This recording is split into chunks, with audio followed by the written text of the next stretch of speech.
আসসালামু আলাইকুম। আপনাদের মাঝে আজকে একটা ভিডিও নিয়ে এলাম। এটা হচ্ছে কেলাসার মাজারের উরুসের ভিডিও, ঠিক আছে? যে ভিডিওটা উপভোগ করতেছেন সম্পূর্ণ ভিডিওটা দেখতে হবে, তাহলে উপভোগ করতে পারবেন। তো আজকে আসলাম এই আগস্টের 10 তারিখ থেকে উরুস শুরু হয়েছে। তো সৌদি আরবে ছুটি থেকে দেশে আসলাম। তো প্রবাসীরা তবে সবসময় সব কিছু উপভোগ করতে পারে না, কারণ উরুসের সময় অনেকের ছুটি পড়ে না। তো আমি আসলাম, আমার বাগোটা ভালো একটা উরুস উপভোগ করতে পারতেছি। তো এই যে কিছুক্ষণ বেলুন খেলা খেললাম, খেলার পরে আমার ছেলের সাথে আবার একটু হাঁটাহাঁটি করতেছি। তো আগে তো আমরা নৌকা দিয়ে আসতাম, ঠিক আছে, উরুসের সময়। তো এখন প্রযুক্তি বা রাস্তাঘাট ভালো হয়ে গেছে, এই কারণে গাড়ি ঘোড়া আসতে পারে। আর নৌকাতে আসতাম প্রায় 5 থেকে 6 ঘন্টা লেগে যেত, কারণ নৌকাতে আসলে হালে বিল দিয়া গ্রাম অঞ্চল ঘুইরা গাইরা আসতে হইতো, অনেক সময় লাগতো। 5 থেকে 6 ঘন্টা লাগতো, সকালে পথ দিলে বিকাল হতো আস্তে আস্তে। আর এখন গাড়িতে আসতে মাত্র 1 ঘন্টা লাগে। যাই হোক, এখন মাঝের একটা ইম্পর্টেন্ট জায়গাতে আসতে বললাম। এই জায়গায় এইটার মধ্যে সবাই টাকা দান করে আল্লাহর নামে টাকা দান করে, মাজারের মধ্যে টাকা দান করে। তো আমিও কিছু টাকা দান করবো আমার ছেলের দিয়া, ঠিক আছে? আমি এমনিতেই দান করতেছি, দান করবো আর কি। আমি এমনিতেই দান করতেছি, আমার ভালো লাগার দিকে দান করতেছি, আমি কোনো নিয়ত করে দান করতেছি না, ঠিক আছে? আমার ভালো লাগছে এখন আমি টাকা দিতেছি। আপনারা আবার অনেক অনেক কথা বলতে পারেন, কিন্তু আমার ভালো লাগার থেকে আমি টাকাটা দিচ্ছি, ঠিক আছে? তো আমরা শুরুর সময় তো আসতাম, ঠিক আছে? আর এখন অনেক দিন পরে মাজারে আসলাম, মাজারে অনেক কিছু পরিবর্তন হয়ে গেছে।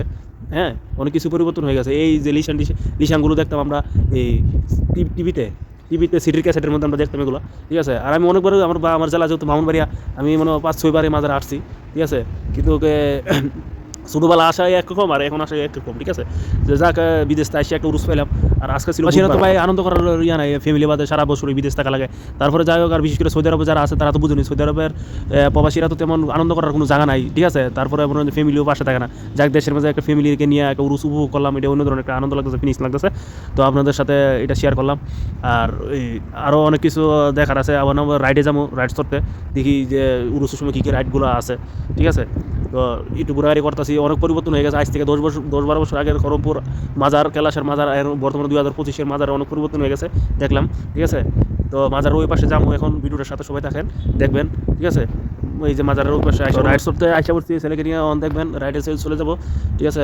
মাজারের ওই পাশে যে রাইডগুলো আছে ওগুলো চড়বো, ঠিক আছে? মাজারটা ঘুরে ঘুরে দেখতেছে। আর এই যে রাইডে চড়ে বসলাম। তো ছেলে আমার পাশে বসে রয়েছে। তো বাবা ছেলেরই একটা মুহূর্ত, একটা প্রবাসিত হচ্ছে, আর বড় আনন্দের আর কিছু নাই, ঠিক আছে? যাই হোক ভাই, সারা বছর বিদেশ করার পর যাই ওই মাস ছুটিতে দেশে যাওয়ার পর প্রতিটি প্রবাসী ফ্যামিলিকে নিয়ে একটু আনন্দ ফুর্তি করে, ঠিক আছে? তো অনেক ভালো লাগতেছে এই মুহূর্তটা। কোটি কোটি টাকা দিয়েও পাওয়া যাবে না, ঠিক আছে? তো একটা প্রবাসী বলতে পারবো, যারা দেশে চাকরি করে এরা তো বলতে পারবো না, একটা প্রবাসী বলতে পারবো ছেলের সাথে ফ্যামিলির সাথে সময় কাটানোটা যে কি একটা স্পেশাল সময়। যাক, শেষ পর্যন্ত ফরমপুরের সাথে যে রেল লাইনে গেছে, সিলেটের লাইন, হ্যাঁ, ঠিক আছে? এই রেল লাইনে আসলাম। আর যারা রেলেতে চড়বেন খুব সাবধানে চড়বেন, কারণ একটি দুর্ঘটনা সারা জীবনের কান্না, ঠিক আছে? তো এই সারা জীবন যাতে কান্না না করতে হয়, সতর্কভাবে চলাফেরাটা সবারই সচেতন থাকা উচিত। সবাই ভালো থাকবেন, আল্লাহ হাফেজ।